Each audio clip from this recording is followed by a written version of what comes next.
Let me ask you a quick question. In the last 24 hours, how many people have broken the law? Some people know where I'm going with this. Exactly. On my way coming from St. Louis, I was probably doing 10 miles over the speed limit. I was breaking the law. You say, well, wait a minute, everybody else does it, so that's okay. So if I was doing 50 miles an hour over the speed limit, would that really be breaking the law? Would that at some point be crossing the line? We all find ways in which we justify everything, and we say, you know what, that's okay, because I'm going with the traffic. That's all right. When I speak in front of universities, I give them the example of, let's suppose that you're on a scholarship, and you have to maintain a certain grade point average to maintain that scholarship. Well, you're taking your final exam, and you don't quite know if you're making it. You think the person next to you has all the right answers. So do you look over there to see if that person has the right answers? Because you justify it by saying, wait a minute, if I don't maintain the scholarship and I don't get a good grade here, then I become a financial liability and responsibility for somebody else. So let me just look. Nobody's going to know except me. Nobody's going to know except me. Yet you crossed that line, and you justified it. You work at a multi-million-dollar corporation, and you take a couple of pens home, maybe some paper home. Was that yours? No. You stole it. You actually stole that from somebody because you said, wait a minute, I'm working long hours, I'm due that extra money, and it's a couple of pens. Where are they going to notice it? Where do you cross that line? You start to cross that line little by little by little, and all of a sudden you get way out over here, and you started back there, and you don't even notice how you got to that point. That's really where my story is. If you can discover passion, you will be great at what you do, and you will enjoy it. Ever since I was a teenager, I always traded stocks, and I had just the pleasure of watching the market. And, you know, in the financial industry, unfortunately, it's not always the most ethically diverse group of people, let's say. And I knew that in that industry, I wanted to help people. I wanted to come in there and become a strong candidate to help people who were looking for somebody who was going to do what was in their best interest, period. And I had goals. I said I wanted to live in a country club community. I wanted to make an excessive amount of income. I wanted to be able to travel to do whatever I wanted to do. And I wanted to have a job in which I was respected. The financial industry allowed me to do that. When my first lesson came, my friends, my family said, John, don't get involved in that business because more than 90% of the people fail in the first year in that business. The company asks them to leave because they're not pulling their weight, or they're forced to leave because they're just not making enough money. I said, you know what, that doesn't make any difference. I've always succeeded in everything that I've tried, and I'm not going to fail now. And I knew that in this business, if I worked hard, I was going to be successful. So the first year I do what's needed to be done. We know that that's what leaders do in order to be successful, is they do what others are not willing to do. So the first year I worked hard, worked typically 80 hours a week, surrounded myself with people who were successful in the business so they could mentor me, and made sure that I was measuring my clients just because I was doing what was in their best interest. So I'd work with a client, maybe they had $1,000 to invest in an IRA. I'd work with them 20 hours, and I'd make $20 on that transaction. But in my mind, I was succeeding because I was helping that person out. I was helping that person knowing that their investment money was going where it needed to be. Again, I'm working 80 hours a week.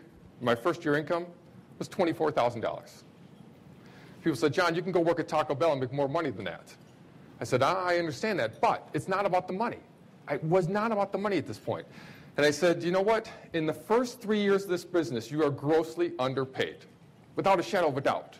But if you make it, every year after that, you're grossly overpaid. I started to measure myself based on these items, as you see from the pictures here, because that's what society teaches us. How do you measure success? How does society measure success? Nice house, fancy car, nice clothes, good trips, and a lot of money. And, for lack of a better description, I was what the firms wanted. I was an aggressive young individual who looked the part, act the part, and didn't settle for anything less than the part.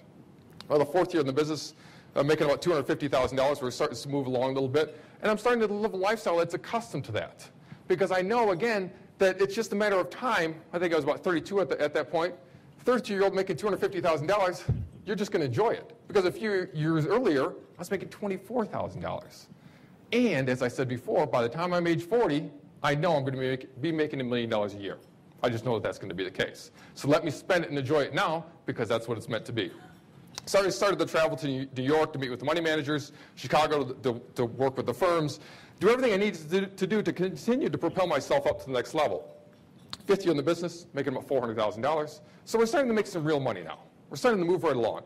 Well, the firm nationally recognized me and says, hey, who's this young kid, been in the business for such a short period of time, and now understands how to work this business, because I knew how to work the clients, and I was doing what was in their best interest, and so I was gaining a lot of referrals. I knew how to go after the ultra-high net worth client because I knew how to speak their language. So they asked me to come speak at regional and national conferences to teach other advisors how to become successful. So now I'm training other advisors around the country, and greed and ego are setting in, and it's being filled with everybody around me. One time I was introduced to a conference, and they said, in this business, we'd like you to make $1 million in a career. For some people, we'd like you to make $1 million in a year. With John Borbi, it's not a question of if, it's a question of when. And it's just a matter of a couple of years. If that doesn't fill your head with pride and ego, I don't know what does. But again, and that's what they do in that business. That's what they want, because my job is to make them money, my job is to make me money, and everybody's happy. And the black eye that Wall Street has had recently, that's going to disappear so quickly, they're going to right back to where they were.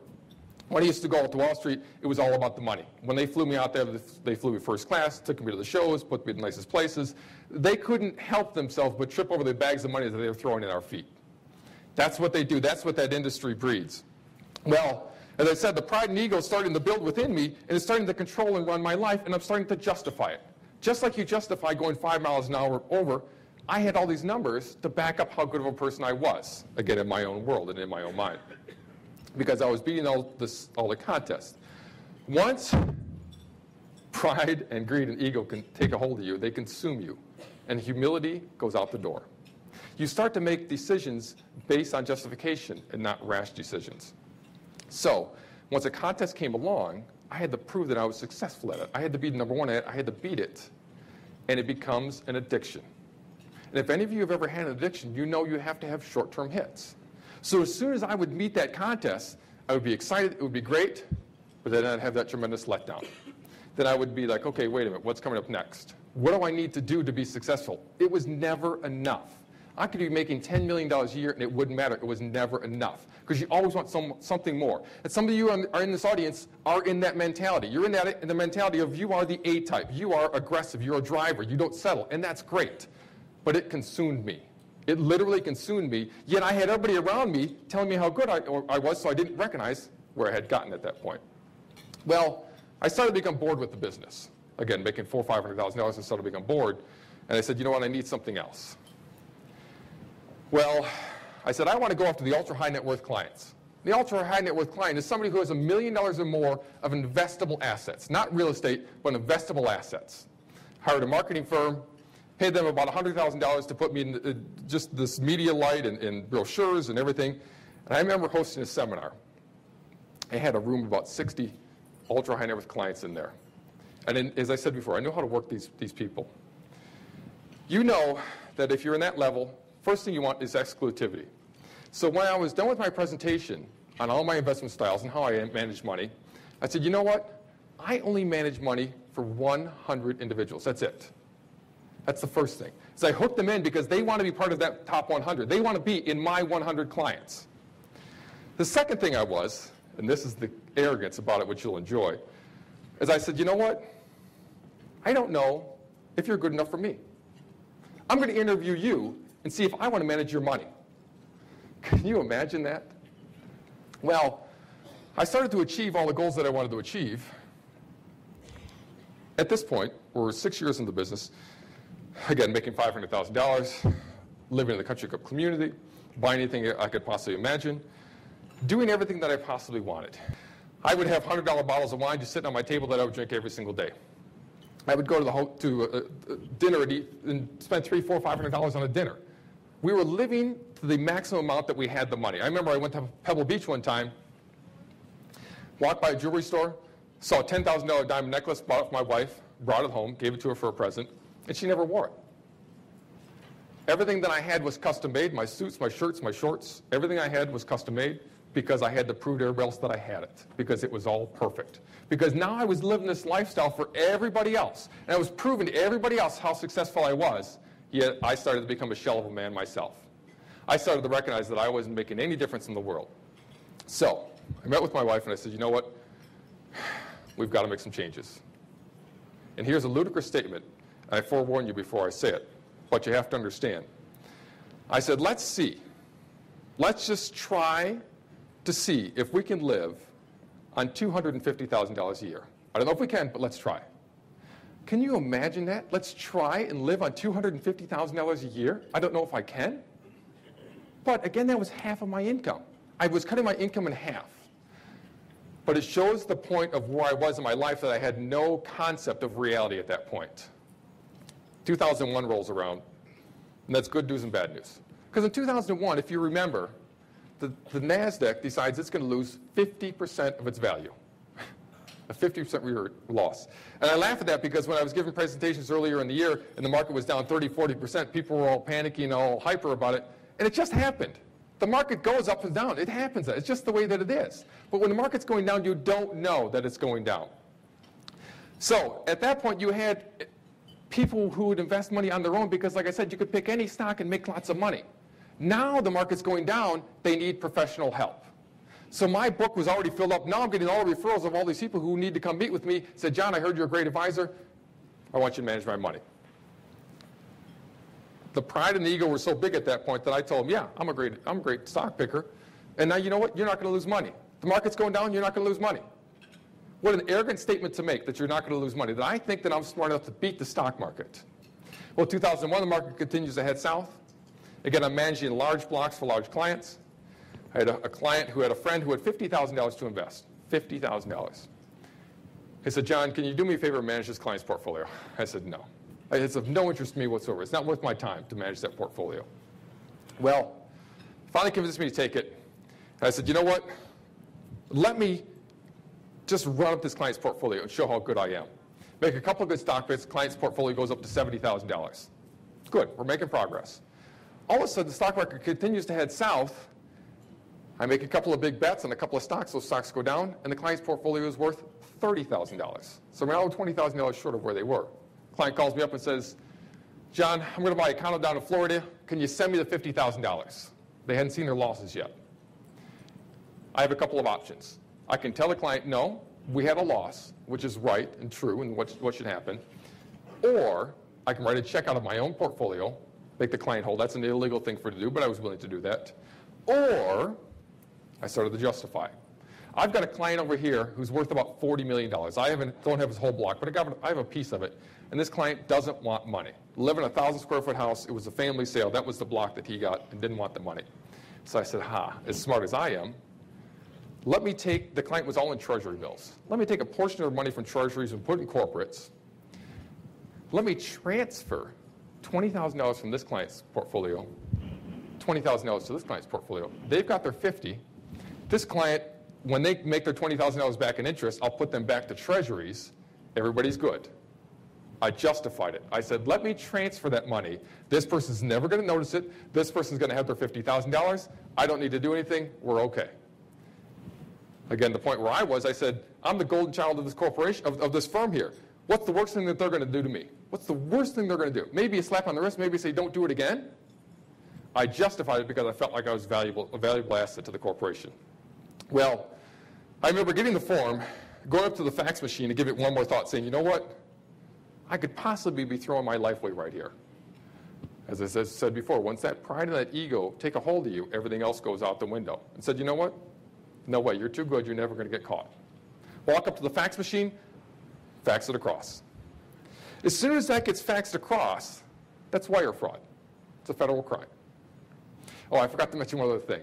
I'm also one of the compliance officers in the corporation. So, yes, justified it again. I'm the investment specialist, a top producer, and a compliance officer for this firm. Fax it across. This client gets their $50,000, buys their condo in Florida, never hear from them again. I sweat it out with this client for about 30 days because they received the confirmation in the mail that the $20,000 went out. But I knew that this client didn't look at their statements. I remember going, thank God, I am never, ever doing that again. I got away with it, and I'm never doing that again. Isn't that what people say? I got away with it, I'm not doing it again. Let me tell you, well, the first time you commit a crime, it makes the second time easier. And the third time, and the fourth time, and the fifth time, and so on down the line, easier and easier and easier. And that's what I said in the beginning. You start with that line here, and I crossed it and crossed it and crossed it and crossed it, and all of a sudden I was back out over here. And I never even knew where that line was anymore. Well, over a period of 7 months, as you read in my bio, I stole $500,000 from this large client to other clients. Because other clients kept coming to me saying, hey, John, you know, the market's going down, and we're losing money. I thought you said we weren't going to lose money. Again, if the market's down 10%, my clients are down 8%, I'm beating the stock market. But because I was so arrogant and so full of pride and so full of ego, I couldn't admit that I couldn't beat the stock market. And I told them, you know what? Let me make you whole for that. So I transferred some money from this account to this account, this account to this account. It became such an easy process, it was a no-brainer. I knew this client was never looking at their statements, and let me just keep making those transfers. Well, I'm very thankful that this client, their whole family was going to move all their money to Goldman Sachs, about $250 million. And I knew that that was going to happen. The client called me and said, John, we're moving our money, just make sure everything's all set.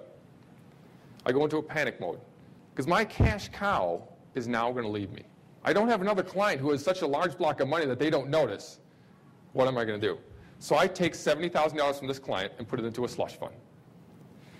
The money gets transferred over to Goldman Sachs. Goldman Sachs calls the client and says, we're short $70,000. Client calls me up and says, hey, John, Goldman Sachs said we're short $70,000. Just must be in the money market somewhere. Can you sweep it over? When I got up that morning, got dressed, put on my custom-made three-piece suit, I had no idea 12 hours later my life was going to come crashing down around me. I had no idea that that was just going to come to a grinding halt. I call the client back and say, yep, no problem. It just must be in the money market. We're all set. I'll get it swept over. Now I'm trying to figure out who else do I know in my block of clients that I can steal $70,000 to make this guy whole. It never ends. You get caught up in that race and it never ends. Well, I didn't have another client who could do that. A couple hours later, the client's attorney calls, says, hey, what's going on? Calls my manager, calls the compliance department, says, hey, what's going on? I remember sitting there wondering, okay, what am I going to do? Well, about 5 o'clock rolls around. I get everybody settled down. I said, you know what? We're going to figure out where that money is. Give us till tomorrow morning. We're going to make sure that you get yourself whole. I remember sitting in my office.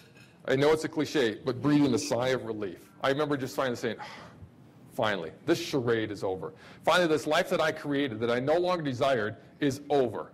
Finally, I don't know what's going to happen to me, but I know that it's over. And I remember sitting to myself saying, I got into this business to help people. I got in this business to do all these great things, and now I had become the complete opposite. I remember walking into the federal courtroom. I'm sweating, my heart's pounding, my stomach's churning, because reality is set in once again. I spent the last 2 years forgetting the mistake that I made, and now I have to tell this judge what I had done.